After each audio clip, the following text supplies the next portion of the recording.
Now, friends, let me give you a brief introduction of our keynote speaker.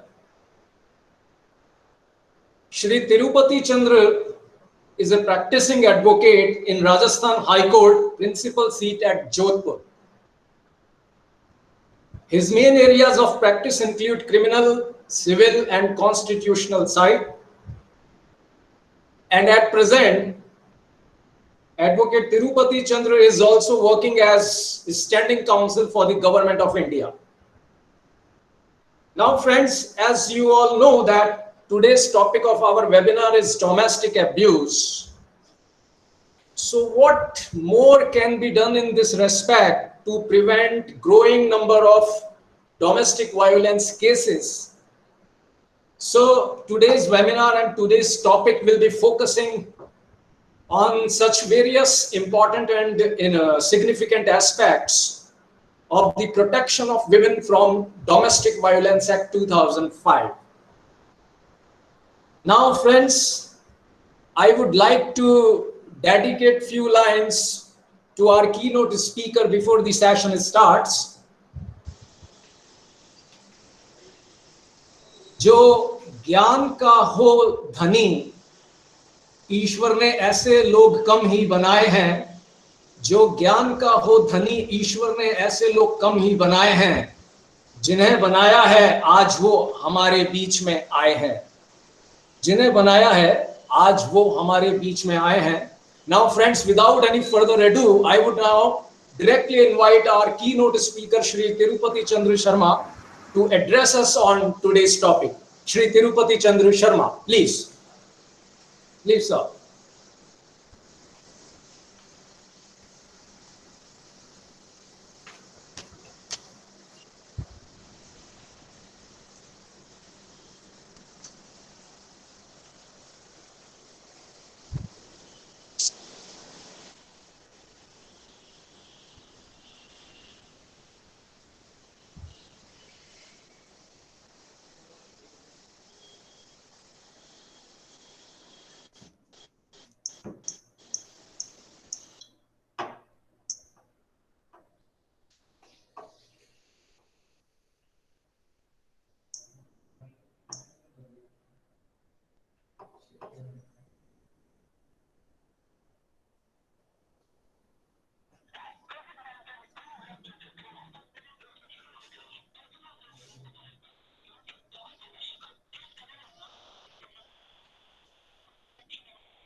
अरे भाई साहब बोलो ना।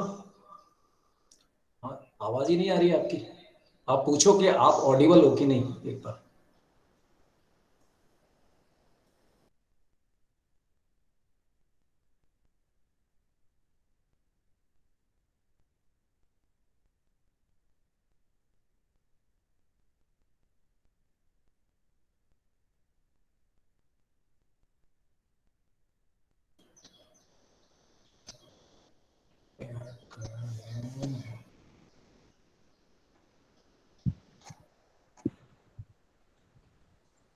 क्या आप सब मुझे सुन पा रहे हैं?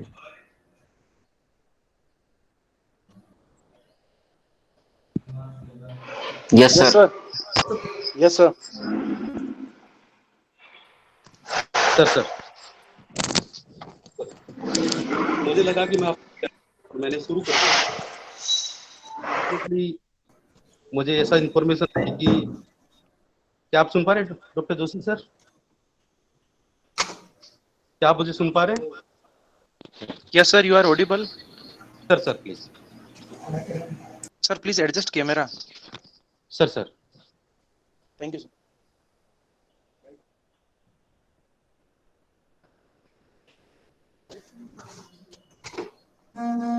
क्या एडजस्ट है? हेलो हेलो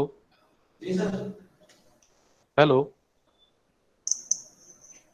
हेलो, क्या कैमरा एडजस्ट है क्या सर? क्या आप मुझे देख पा रहे हैं? हाँ सर, देख भी पा रहे हैं, Yes, सुन sir. भी पा रहे हैं। सर बिल्कुल शुरू करें साहब। Please please sir okay please okay okay please sir, please please please.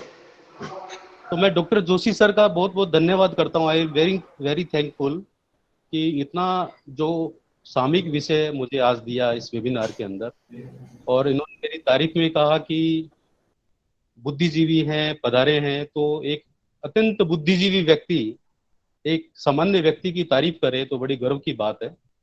हमने डॉक्टर जोशी से शब्दों की मर्यादाएं सीखी है और हमने बहुत कुछ सीखा है उनसे। तो आज का जो सब्जेक्ट है वो हमारे लिए बड़ा प्रासंगिक है, बहुत इंपॉर्टेंट है, इसलिए क्योंकि हम हिंदुस्तान में रहते हैं और हिंदुस्तान में भी राजस्थान के अंदर रहते हैं। जबकि राजस्थान की स्थिति, हिंदुस्तान की स्थिति और हिंदुस्तान के अंदर स्टेट जो आते हैं जैसे राजस्थान है, आंध्र प्रदेश है, जम्मू कश्मीर है, वहाँ महिलाओं की स्थिति बड़ी खराब स्थिति है। उस देश में जहाँ पर अपने शास्त्र कहते थे यत्र नर्यंतु पूजन्ते तत्र रमन्ते देवता, जहाँ नारी की पूजा होती है वहाँ देवता निवास करते हैं। जितने भी पुराने शास्त्र हैं उन शास्त्रों में हम देखते हैं तो कहीं पर भी महिलाओं का चित्रण ऐसा नहीं होता है कि वहाँ वो पुरुष के बराबर नहीं खड़ी है, वो अपना जीवन सामान्य ढंग से नहीं जी रही है। लेकिन कालांतर के अंदर ऐसी स्थिति आई, वो कुछ भी हो सकता है, कंट्रोवर्शियल बातें भी हो सकती है, इस देश के ऊपर आक्रांताओं का हमला भी हो सकता है, अंग्रेजों का राज भी हो सकता है, मुगलों का राज भी हो सकता है। खूब सारी ऐसी परिस्थितियां आई जिससे क्या है कि दिनों दिन महिलाओं की स्थिति है वो बहुत ज्यादा बदतर होती चली गई। और आज आते आते यदि विश्व की गणना देखें, महिलाओं की स्थिति के अंदर हिंदुस्तान की रैंकिंग देखें तो बहुत बुरी स्थिति है। वो गिने चुने देश जहां पर अत्यंत बुरी स्थिति है उनके अंदर हमारे देश का नाम आता है, और उसमें भी राजस्थान की स्थिति तो हम सबसे देखी है बहुत ज्यादा खराब है। ये 2005 में डोमेस्टिक वायलेंस एक्ट आया, उससे पहले ज्यादा कुछ महिलाओं के हाथ में नहीं था कानून की दृष्टि से। आज हम देखते हैं ग्रामीण परिवेश के अंदर औरतें हैं वो केवल और केवल उपयोग की वस्तु है। घर का कार्य करो, खेती का कार्य करो, उनके साथ मारपीट होती है, अब्यूजेज होती है, गाली गलौज होता है, अपमानित होती है क्षण क्षण के लिए।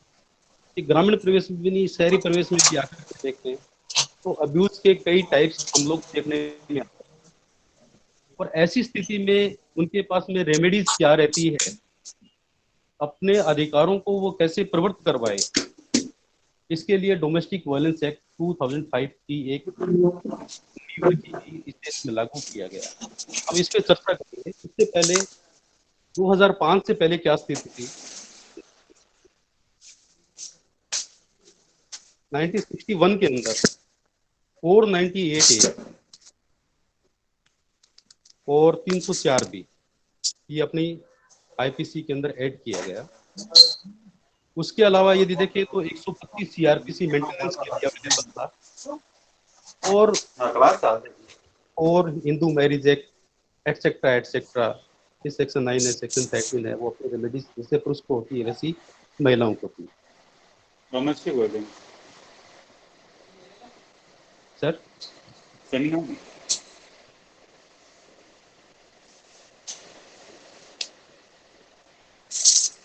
Can I continue sir? Yes, sir, you can continue. Sir please please.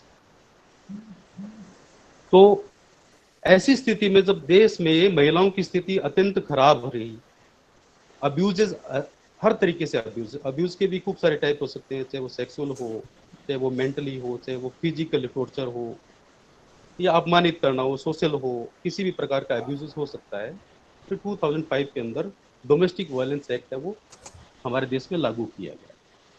अब इस डोमेस्टिक वायलेंस एक्ट की जो सेक्शन 2 है उसके अंदर डेफिनेशंस कुछ दी गई है।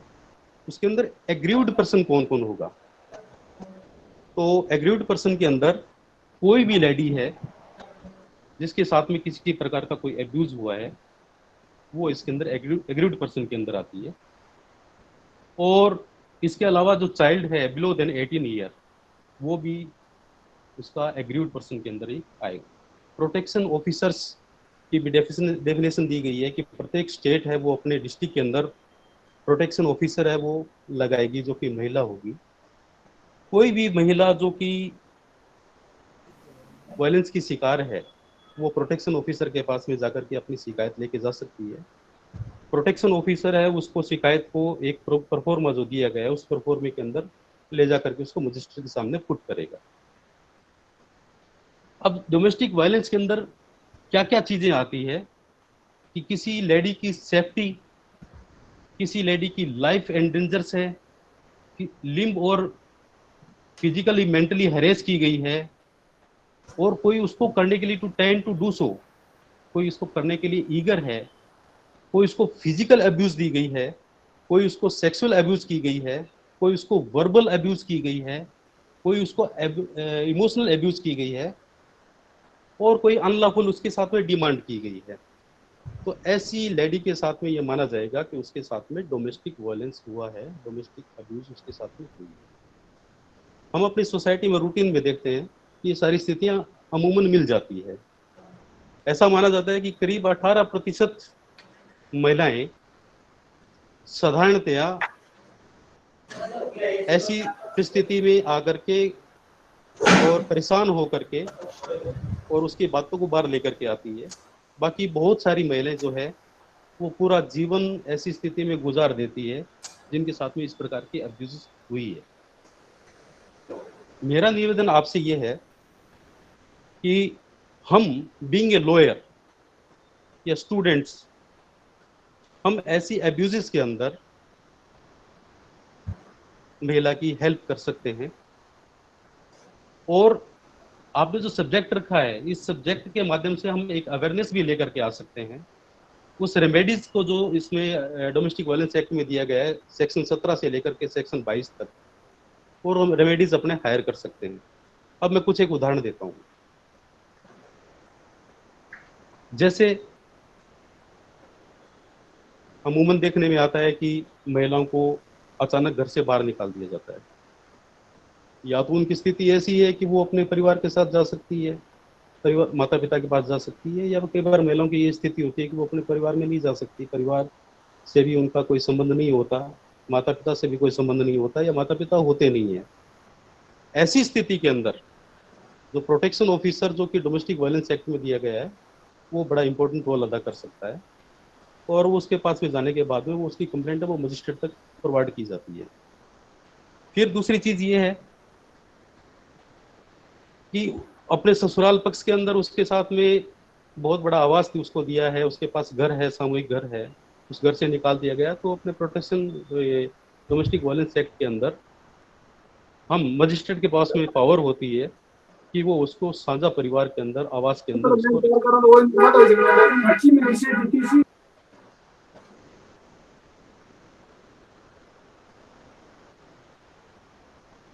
जी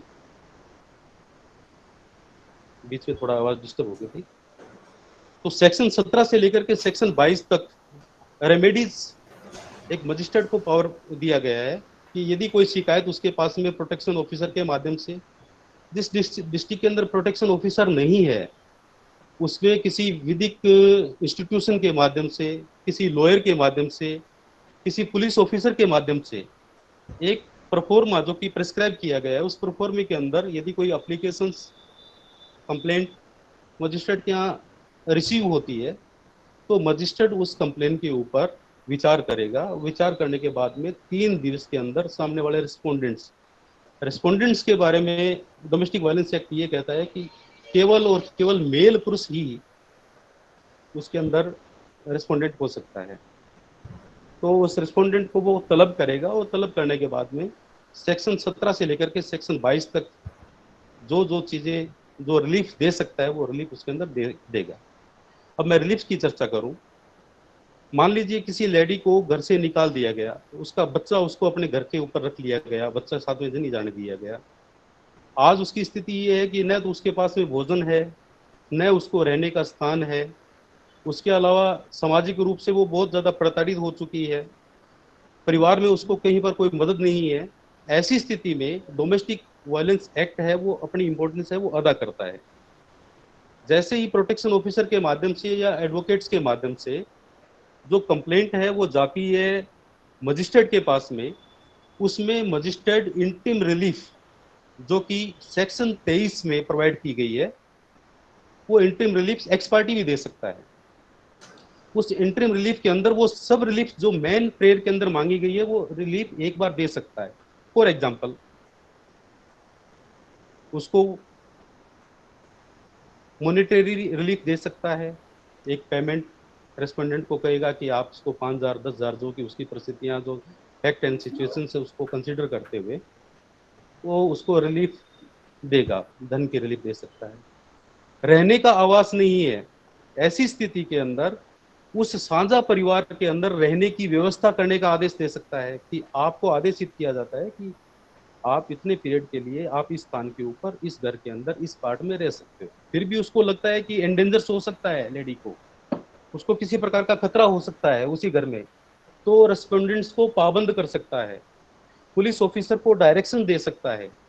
एक देसी भाषा में कह सकते हैं कि मजिस्ट्रेट फुली एम्पावर पर्सन है डोमेस्टिक वायलेंस एक्ट के अंदर, जिसके अधिकार असीमित हैं। इस डोमेस्टिक वायलेंस एक्ट की सबसे बड़ी खासियत यदि कही जाए तो वो केवल इतनी सी है कि मजिस्ट्रेट के पास में इतने अधिकार हैं, असीमित अधिकार हैं कि वो इसके अंदर किसी भी प्रकार का महिला की स्थिति को देखते हुए आदेश पारित कर सकता है। अब उसको आवास की व्यवस्था कर सकता है, उसको शेयर्ड प्रॉपर्टी के अंदर रहने का अधिकार दे सकता है according to the section 17 of domestic violence act 2005। उसको प्रोटेक्शन का ऑर्डर दे सकता है according to the section 18 of domestic violence act. Protection का ऑर्डर कैसे?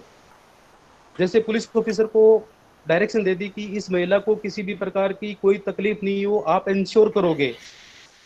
आप रेस्पोंडेंट को डायरेक्शन दे देते हैं कि आप इस महिला को किसी भी प्रकार से परेशान नहीं करेंगे, तंग नहीं करेंगे, आवश्यकता होगी तो आप इसके अकोमोडेशन के अंदर एंट्री नहीं करेंगे, आप इससे किसी प्रकार का वार्तालाप नहीं करेंगे, आप इसको आने जाने में कहीं रोकेंगे नहीं, या एजुकेशन इंस्टीट्यूट में जाती है तो आप उसको नहीं रोकेंगे, इस प्रकार की भी डायरेक्शन दे सकता है।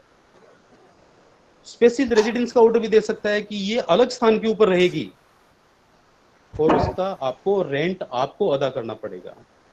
ये आदेश भी सेक्शन 19 रेजिडेंस का जो ऑर्डर है उसके अंदर concern magistrate who having its jurisdiction may be passed. इसके अलावा जैसे कि बताया मॉनेटरी रिलीफ अमूमन देखने में आता है कि सबसे बड़ी रिलीफ यही होती है कि एक लेडी को जो कि बिल्कुल अक्षम है, उसके पास कुछ पैसा नहीं है कि वो अपने आप को सरवाइव कर सके, तो ऐसी स्थिति में इंटरिम रिलीफ के अंदर मजिस्ट्रेट है वो सेक्शन 18 के अकॉर्डिंग रिलीफ दे सकता है कि एक उसको एकमुश्त राशि अदरवाइज मासिक राशि पे करे।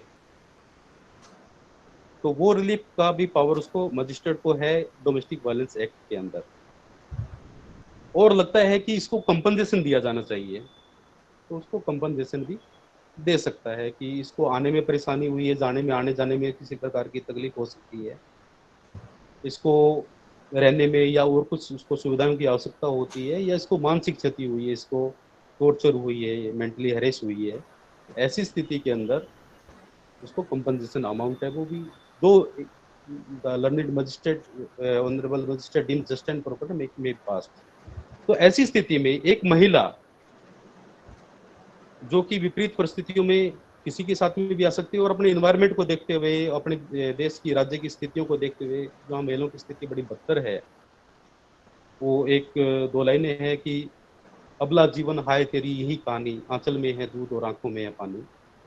तो एक ऐसी स्थिति जहाँ महिलाओं की बड़ी दुर्दांत स्थिति है अमूमन अपने देखने में आता है, तो उन महिलाओं को ये कानून जब हमारे पास में अन्य रिलीफ नहीं थी, रूटीन की सीआरपीसी आईपीसी से काम चलाते आ रहे थे, तो एक संजीवनी बूटी बन करके आया और जिनके साथ में अब्यूज हुआ, घर घर की कहानी देखे, हर घर घर की स्थिति है। अपने वर्तमान परिस्थिति के हिसाब से हिंदुस्तान के अंदर ज़्यादातर औरतों को अपमानित ही किया जाता है, उसको गाली गलौज करना, उसको किसी काम के लिए बाध्य करना कि आप ये काम करो, उसके साथ में सेक्सुअल अब्यूज करना, जो कि जो नर प्रभावी जिसको कह सकते हैं समाज के अंदर, उसके बच्चों के साथ में उसको दूर करना, मारपीट करना, ये स्थिति अमूमन देखने में आती है। और उन महिलाओं की स्थिति बड़ी बदतर हो जाती है जिनको किसी प्रकार का अन्य सहयोग नहीं होता। कुछ औरतें अपना जीवन काट देती है, पूरा जीवन इसी पीड़ा में, तकलीफ के अंदर, दर्द के अंदर अपना जीवन काट देती है। कुछ महिलाएं जो बहुत ज़्यादा पीड़ित होकर के आवाज़ उठाती है, तो domestic violence act, domestic abuse के अंदर एक संजीवनी बन करके उन महिलाओं का सहयोग करने के लिए आगे आया। हालांकि ये भी एक चर्चा का विषय है कि ये कितना प्रभावी है, कितना कम प्रभावी है, क्या इसमें कमियां हैं, क्या इसमें इसके फायदे हैं। लेकिन पॉजिटिवली सोचें तो जहाँ कुछ नहीं था वहाँ पर डोमेस्टिक वायलेंस एक्ट ने उस कमी को पूरा करने का प्रयास किया। हालांकि इसकी सिविल नेचर है, इसको जल्दी से रेस्पोंडेंट्स को सर्व किया जाना बड़ा मुश्किल होता है, क्योंकि समन बेसिस जाते हैं। समन कैसे तामील होते हैं, सर्व होते हैं, वो सब हम लोग जानते ही हैं। उसमें बहुत सारी परेशानी आती है। कई कई बार लिटिगेशंस के अंदर 6 महीने तक रेस्पोंडेंट से वो कोर्ट के सामने अपीयर नहीं होता। और इसको अगर क्रिमिनल प्रोसीडिंग के हिसाब से देखते, समन की बजाय उसको वारंट से तलब किया जाए, गिरफ्तारी वारंट से तलब किया जाए, तो वो बहुत जल्दी प्रोसेस में आ जाता है। तो कुछ सिविल नेचर होने का उसका नुकसान भी है। लेकिन अपने इस नुकसान की चर्चा नहीं करते हुए हमने रूटीन लाइफ में, प्रैक्टिस में, मैंने 20 साल की प्रैक्टिस में देखा कि बहुत सारी महिलाएं जो कि वास्तव में पीड़ित थी, उसको इस कानून ने मदद की, उनकी आर्थिक मदद की, उनकी रहने की व्यवस्था की, उनके बिछड़े हुए बच्चों को मिलाने में इसने हेल्प की। जो दुर्व्यवहार उनके साथ में होता था उसको रोकने में डोमेस्टिक वायलेंस एक्ट ने मदद की। तो हम भी being a law abide person,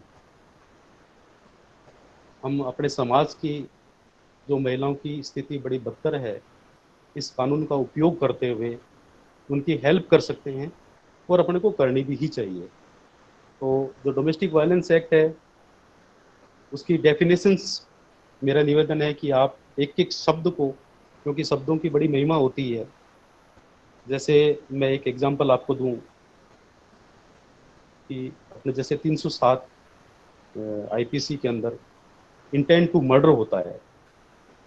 हम उसकी डेफिनेशन में जाएंगे तो इंटेंशन शुड बी देयर, अगर इंटेंशन नहीं है तो 307 नहीं है।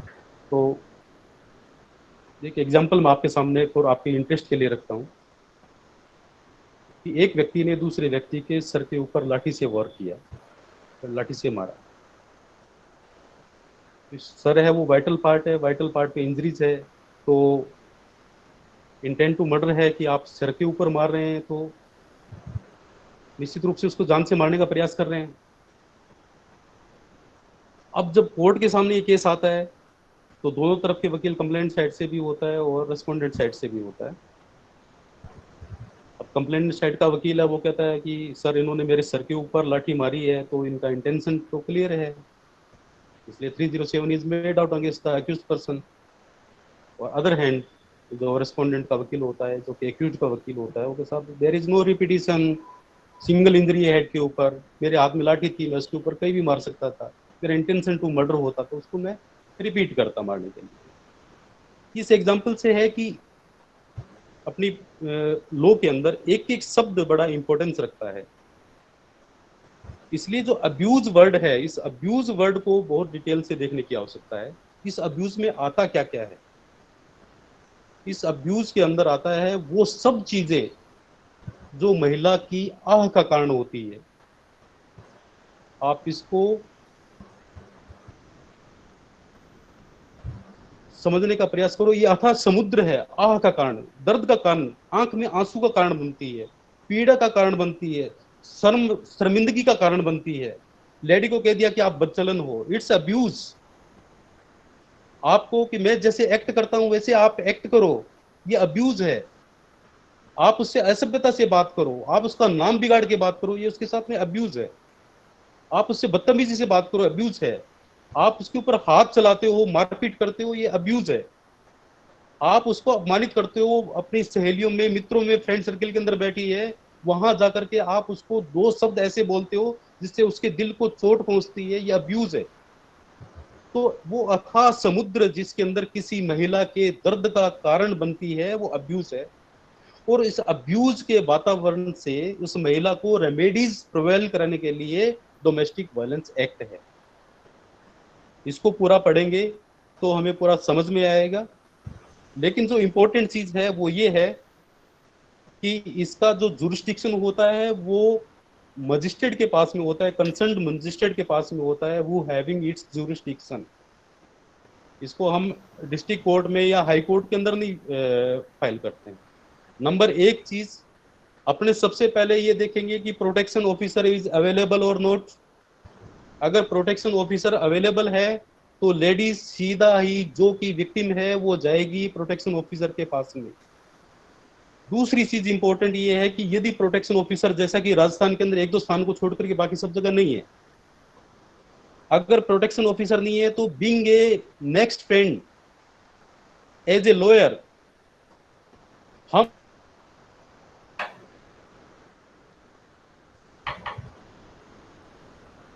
उस एक्ट के अंदर, उस प्रोफॉर्मे के अंदर अपनी कंप्लेंट, उस महिला की दर्द को, उसकी पीड़ा को, उसकी तकलीफ को जिस कॉलम के हिसाब से वर्णन किया गया वैसा का वैसा पेश कर सकते हैं मजिस्ट्रेट के सामने। अब इसका प्रोसेस क्या होता है, मजिस्ट्रेट के पास में जैसे ही कंप्लेंट आती है वो उसको पढ़ता है। पढ़ने के बाद में अगर प्राइमा फेसी उसको लगता है कि इस महिला की बात में सत्यता है, ये पीड़ित है और इसको अभी रिलीफ की आवश्यकता होता है, तो ऐसी स्थिति में according to the section 23 of domestic violence act कोई इंटरिम रिलीफ उस लेडी के फेवर के अंदर पास कर सकता है। अदरवाइज 3 दिन के अंदर अंदर रेस्पोंडेंट को समन इश्यूड करता है कि आप आइए और आकर के अपना पक्ष रखिए, और फिर दोनों पक्षों को सुन करके कोई ऑर्डर है वो पास कर सकता है। तो ये इसका प्रोसेस है। और इस प्रोसेस के अंदर रिलीफ अपने क्लेम, जो जैसा कि मैंने बताया, आप धन के लिए रिलीफ क्लेम कर सकते हो कि मुझे गुजारे भत्ते की आवश्यकता है, मुझे मेंटेन नहीं कर पा रही हूँ, मुझे मेंटेनेंस की आवश्यकता है, मुझे मकान में रहने के लिए आवश्यकता है, मेरे सर के ऊपर खुला आसमान है, मेरे पास में ऐसी स्थान नहीं है जहाँ पर मैं अपना जीवन बिता सकूँ, मेरे बच्चे छीन लिए तो मुझे मेरे बच्चों की आवश्यकता है, मुझे घर की आवश्यकता है, या फिर मुझे और जो कोई, ये मुझे पढ़ने नहीं देते हैं, मुझे घर से बाहर निकलने नहीं देते हैं, मेरी एजुकेशन, मेरी और कहीं मित्र मंडली में नहीं जाने देते हैं, और खूब सारी परेशानी औरतों के होती है, वो सब स्थिति को वो क्लेम कर सकती है इस डोमेस्टिक वायलेंस एक्ट के अंदर। और इमीडिएट रिलीफ मजिस्ट्रेट एम्पावर है कि इमीडिएट रिलीफ है वो ग्रांट कर सकता है, और कोई किसी चीज में नहीं है। हम 498 में जाएंगे, क्रूअल्टी के बेसिस के ऊपर, देन एफआईआर लॉन्च होगी, इन्वेस्टिगेशन होगा, इन्वेस्टिगेशन होने के बाद में चार्जशीट फाइल होगी, चार्जशीट के बाद में कोग्निजेंस आएगा, कोग्निजेंस के बाद में चार्ज फ्रेम होंगे, फिर एविडेंस आएगी। After hearing both the parties, magistrate उसको डिसाइड करेगा और कन्विक्ट करेगा या एक्विटल करेगा। 2 साल, 3 साल, 5 साल, 10 साल तक का प्रोसेस लगा, और अल्टीमेटली उस लेडी को क्या लगा, ज्यादा से ज्यादा उसका हस्बैंड या जिसने क्रूअल्टी उसके साथ में की है वो व्यक्ति, उसको साल की सजा हो जाएगी, 2 साल की सजा हो जाएगी। लेकिन औरत को रेमेडी क्या मिली, उसको सहायता क्या मिली, जो रिलीफ मिलनी चाहिए वो रिलीफ क्या मिली, आप कन्विक्शन करवा सकते हो।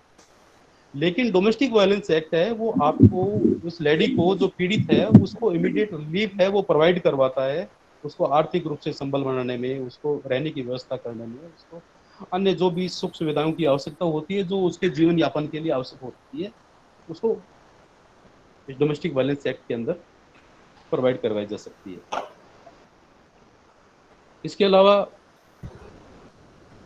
जो प्रोटेक्शन ऑफिसर है उसकी ड्यूटीज, जहां जहां प्रोटेक्शन ऑफिसर है उसको सेक्शन 4 के अंदर लिखा गया है कि प्रोटेक्शन ऑफिसर यदि कोई होगा, उसमें स्पेसिफिक प्रोवाइड किया गया है कि वो महिला ही होगी, क्योंकि एक महिला दूसरी महिला को अपनी पीड़ा है वो आसानी से बता सकती है।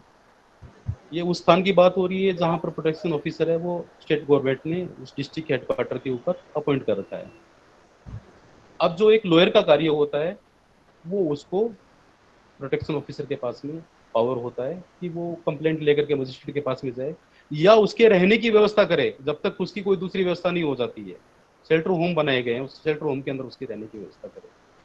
तो ये प्रोटेक्शन ऑफिसर के लाइबिलिटीज होती है, वो उसकी ड्यूटीज और लाइबिलिटीज होती है वो पूरी करता है। तो ये काफ़ी प्रासंगिक है आज के इन्वायरमेंट के अंदर, आज की परिस्थितियों के अंदर, क्योंकि इस देश में महिलाओं की स्थिति बहुत ज़्यादा खराब हो, क्योंकि समय बदलता है। एक लॉयर के लिए नए नए लॉ आते हैं, नए कानून आते हैं, उनकी उपयोगिता बढ़ती जाती है। आज या तो क्रिमिनल केसेस में जैसे बड़े केसेस हैं उनकी कमी निश्चित रूप से आई है, जो आज से 30 साल पहले 25 साल पहले जैसे 302 के केसेस, डकैती के केसेस ये बहुत ज़्यादा मात्रा में होते थे, उसकी मात्रा में कुछ कमी आई है। लेकिन ये इकोनॉमिक ऑफेंस का युग है और मैट्रिमोनियल डिस्प्यूट का युग है। इकोनॉमिक ऑफेंस के अंदर जैसे 138 का ये नेगोशिएबल इंस्ट्रूमेंट एक्ट वगैरह, 420 वगैरह, there are number of litigations pending before the different courts. इसमें फोर्जरी है और ये और भी इकोनॉमिक ऑफेंसेस वगैरह है, आईटी ऑफेंसेस जो कि अभी वर्तमान के अंदर ज़्यादा बढ़ रहे हैं। और इसके अलावा जो ये मैट्रिमोनियल डिस्प्यूट्स हैं उनकी मात्रा इन दिनों के अंदर ज़्यादा है। तो आइए हम being a law abide person उन महिलाओं की मदद करें जिनको वास्तव में आवश्यकता है, जो कि social abuse, sexual abuse, mentally abuse, physical abuse, इस अब्यूज से ग्रसित हैं, त्रस्त हैं, और हम इस कानून के माध्यम से उनकी बहुत मदद कर सकते हैं और हमें करनी भी चाहिए। डॉक्टर साहब का मैं विशेष रूप से धन्यवाद देता हूँ। मैं बहुत बड़ा फैन हूँ इनका, और मैं कह रहा हूँ कि हमने इनसे बहुत मर्यादाएं सीखी है, शब्दों का संतुलन सीखा है। आप चारित्रिक रूप से, मानसिक रूप से बहुत योग्य हैं, और आप सब लोग जो डॉक्टर साहब के इतने नज़दीक में हैं, मुझे आपसे ईर्ष्या हो रही है कि इनको निरंतर आपको सुनने का अवसर मिलता है। मैं आपका धन्यवाद देता हूँ कि आप सबसे मुझे मिलाने का काम डॉक्टर साहब ने किया, और एक लॉयर के रूप में नहीं, एक केवल एक समाज का अंग होने के नाते मैं आज आपसे जुड़ करके इस कानून के माध्यम से आप सबसे प्रेयर करता हूँ कि हमें मिल करके इस देश से महिलाओं की जो बुरी स्थिति है उससे उनको उबारना चाहिए। हम सुधरेंगे तो जग सुधरेगा, निज प्रशासन फिर अनुशासन। और अगर हम अपने प्रयासों के माध्यम से महिलाओं की बदतर स्थिति को अच्छी स्थिति में लाने में अगर कामयाब होते हैं तो हमने अपना जीवन सफल कर दिया, और हम नींव का पत्थर बन करके ऐसा करेंगे, ऐसा मेरा विश्वास है। Thanks a lot sir. एक और निवेदन मैंने आपसे करना था। डॉक्टर साहब का मुझे आदेश हुआ था कि मैं इसको वेबिनार को जहाँ तक हो सके अंग्रेजी माध्यम से ही इसको कंक्लूड करूँ। तो मुझे सबसे बड़ी बात तो ये है कि डोमेस्टिक वायलेंस एक्ट है वो मजिस्ट्रेट के यहाँ ये प्रोसीडिंग चलती है। अपने राजस्थान के अंदर ज़्यादातर हिंदी में ही प्रोसीड होता है, और उसको अगर प्रोसीडिंग आप करेंगे भविष्य के अंदर तो आपको लगेगा कि, और दूसरी चीज़ कुछ बातें दिल से हिंदी में निकलती है वो इंग्लिश में नहीं निकलती है, इसलिए उसके लिए sorry. Thanks once again, thanks a lot. Thank you very much, Shri Tirupati Chandraji, for your very enlightening and enriching speech. And friends, as you have heard him, he has very categorically and very clearly dealt with the word abuse as to what kind of acts may fall into this particular word abuse. So he has explained it very well. Further, he has explained the interim orders that can be passed by the magistrate under section 23 of the Protection of Women from Domestic Violence Act 2005. So section 23 for all of you is very important to note. Under section 23 interim orders can be passed by the magistrates, and they may be various in numbers. Then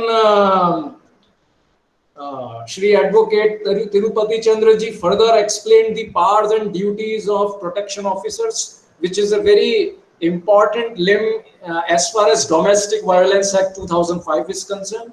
So these protection officers have got a very they have very importance as far as this particular act is concerned. Then the various reliefs, Shri Advocate Tirupati Chandra ji explained as to what kind of various reliefs can be claimed by women victims under this 2005 Act. So, maintenance can be claimed by women victims, residence relief can be claimed, and protection can be claimed. So, this was all about today's session. So, thank you very much, sir. Now, may I invite Professor Dr. Subhash Sharma to say a few words on today's webinar. Professor Subhash Sharma. Thank you Manoj ji. सबसे पहले तिरुपति जी बहुत बहुत धन्यवाद। Thanks a lot for sparing your valuable time. पूरा सुना अभी तक, और जिसमें एक चीज़ समझ में आई, हमने काफ़ी इस चीज़ को लिटरेचर में भी देखा, फेमिनिज्म। जब हम फेमिनिज्म की बात करते हैं, और फेमिनिज्म कोई आज का सब्जेक्ट नहीं है, अगर मैं 1870 से लेकर के प्रेजेंट कॉन्टेक्स्ट में देखूं तो कई फेजेस के अंदर ये रहा है। 1870s में क्वीन विक्टोरिया के टाइम में, जबकि Queen Victoria was whole and sole, उसके बावजूद जो कंडीशन विमेन की हुआ करती थी दैट वाज मिजरेबल, वो भी अप्रोप्रिएट नहीं थी। And in different time of medieval age की ले लूँ, प्रेजेंट एज, मॉडर्न एज की ले लूँ, हालांकि अगर मैं 21st सेंचुरी की लेता हूँ तो उसके अंदर काफ़ी चीज़ें चेंज हुई है। और एक जो सर्वे की मैं अगर बात करूँ तो जिसमें बताया गया है कि 27% of women in a country experience physical violence, जिसके ऊपर आज हमने ये वेबिनार रखा है। रखने के पीछे सिर्फ एक रीज़न था कि हमें ये वाकई नहीं पता होता है कि जब हम अब्यूज़ की बात करते हैं, हम डोमेस्टिक अब्यूज़ की बात करते हैं, जैसे कि तिरुपति जी ने कहा कि अगर फ्रेंड्स के सामने वाइफ को अगर कुछ ऊंची आवाज़ में या कुछ गलत भी कह दिया तो वो भी इसके अंडर में आता है। अगर हम इंडिया की कल्पना करें तो यहाँ पे तो मुझे ऐसा लगता है तब तो हर तीसरे मिनट के अंदर विमेन जो है हमारे देश की वो इस चीज़ को फेस करती है। फर्क इतना सा है कि दे लेक अवेयरनेस नहीं होने की वजह से हर तीसरी महिला इसकी एक शिकार होती है। जो आपने डोमेस्टिक वायलेंस एक्ट 2005 की बात करी, जिसके अंदर बहुत सारे फॉर्म्स के बारे में आपने बात करी, whether it is a physical, emotional, verbal, sexual, economic, etc. जो डोमेस्टिक जो अब्यूजेस है, जो वायलेंस है, इसके बारे में तो आप सर महिलाओं की बात करते हैं, मुझे ऐसा लगता है कि पुरुष को भी इतना ज्ञान नहीं है। अगर जिस दिन अगर मेल मेंबर्स को भी इसके बारे में अवेयरनेस हो जाएगी तो मुझे ऐसा लगता है वो काफ़ी कुछ आगे बढ़ सकते हैं। फिर आपने जो बात करी ह्यूमन जो पॉइंट्स वॉच है, जो कि नवंबर 2007 के अंतर्गत आया था, जिसने ये रिपोर्ट दी थी, और ये पाया गया कि जो हैरेसमेंट है वो उसके कई बैरियर्स भी है, क्योंकि हमारा जो ज्यूरिसडिक्शन जो सिस्टम है वो बहुत ही अप्रोच के बाहर है साहब, आज हम चाहे कुछ भी कह लें।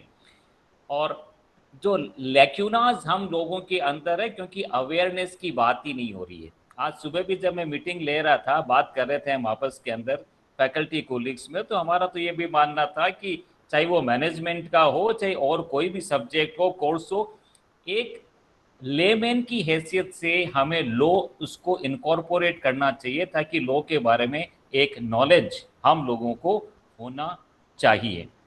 हमारे पास ट्रेंड काउंसलर्स की भी कमी है साहब। आज की तारीख में अगर ये सारे के सारे इनकॉर्पोरेट करें तो हमारी सोसाइटी में कोई प्रॉब्लम नहीं हो सकती। लॉज आज काफ़ी चीज़ों में अमेंडमेंट्स भी देखे जाते हैं, विमेन की तरफ, फीमेल्स की तरफ में काफ़ी लॉज इनकॉर्पोरेट किए जाते हैं, उसमें अमेंडमेंट्स करे जाते हैं, लेकिन जब तक अवेयरनेस नहीं होगी इन अमेंडमेंट्स की कोई वैल्यू नहीं होगी। तो मुझे ऐसा लगता है कि हम जितने भी कोर्सेज चला रहे हैं, गवर्नमेंट को चाहिए कि वो किसी न किसी तरीके से अपने सिलेबाई के अंदर, अपने कोर्सेज में इसको as a compulsory subject incorporate करे, ताकि सबको ये एक अवेयरनेस जनरेट हो और वो उसके अकॉर्डिंग एक्ट करें। थैंक यू तिरुपति जी, आपने एक लेमैन के पॉइंट ऑफ व्यू से बातें रखी, and I understand that we all the participants, whether we belong to the law side or not, fraternity or not, we could understand it very well. And I am sure by the coming time, no one will dare even to think of raising the voice in front of the females. Dare in the sense कि मुझे ऐसा लगता है कि society में एक fraternity होनी चाहिए, और उस फ्रेटर्निटी के साथ में चले तो I think we can reach to the destination very successfully. इस बात पे मैं मनोज जी को भी धन्यवाद देना चाहूँगा कि उन्होंने बहुत ही अच्छा एक रेलिवेंट टॉपिक, रेलिवेंट सब्जेक्ट लिया, जिसकी प्रासंगिकता इवन आज 21st सेंचुरी में भी बनी रही है। मैं तो समझता हूँ कि अगर बहुत पहले से शुरू हो जाता, 2005 में जो एक्ट आया उससे पहले भी होता, तो शायद आज जो problems every third woman, every third female is facing, वो उस समय नहीं होता और आज कुछ जगह अलग होती, एक मुकाम अलग होता। Manoj ji, thank you very much for introducing Tirupati ji in front of the cell. And Tirupati ji, we are really very grateful that you took personal, pains and forwarded yourself, put up yourself in a way that everybody, we all are mesmerized by your words. और सबसे अच्छी चीज जो मुझे अच्छी लगती है साहब, वो है डिसिप्लिन और time punctuality. And I understand that we started at 11 o'clock and today by 11:40 we sum up everything. The credit goes to Tirupati ji and Manoj ji, both of you. Congratulations and appreciation from the bottom of my heart. On behalf of Pacific School of Law, we really appreciate your concern and we really appreciate the way you went on. Thank you very much. हम चाहेंगे कि next भी कभी अभी आपकी ज़रूरत पड़े तो आपके सेम काइंड ऑफ जेस्चर रहे हम लोगों के साथ, और हम लोगों के साथ आप ऐसी तरीके से जुड़े हुए रहें, ये आशा के साथ हैंड ओवर करता हूँ मनोज जी को। Thank you. Thank you very much, sir. Thank you very much for your very significant message to all the legal fraternity and law students. And thank you once again, Advocate Shri Tirupati Chandra Sharma ji. Thank you once again. And now, friends, it is time to wrap up this session. And all those who want to get e-certificates, they can go to registration link provided in the brochure and get themselves registered. So thank you once again. Thank you. Sir एक बार interrupt करूंगा, certificate सबके आपके mail ID पे जिससे भी आपने register करवाया उस पे हम आपको फॉरवर्ड करवा देंगे। Yes. Thank you sir, thank you Tirupati ji. Thank you, sir. Thank you, everybody. Thank you, sir. Thank you, everyone. Thank you, Manoj sir, Tirupati sir, for an awesome session.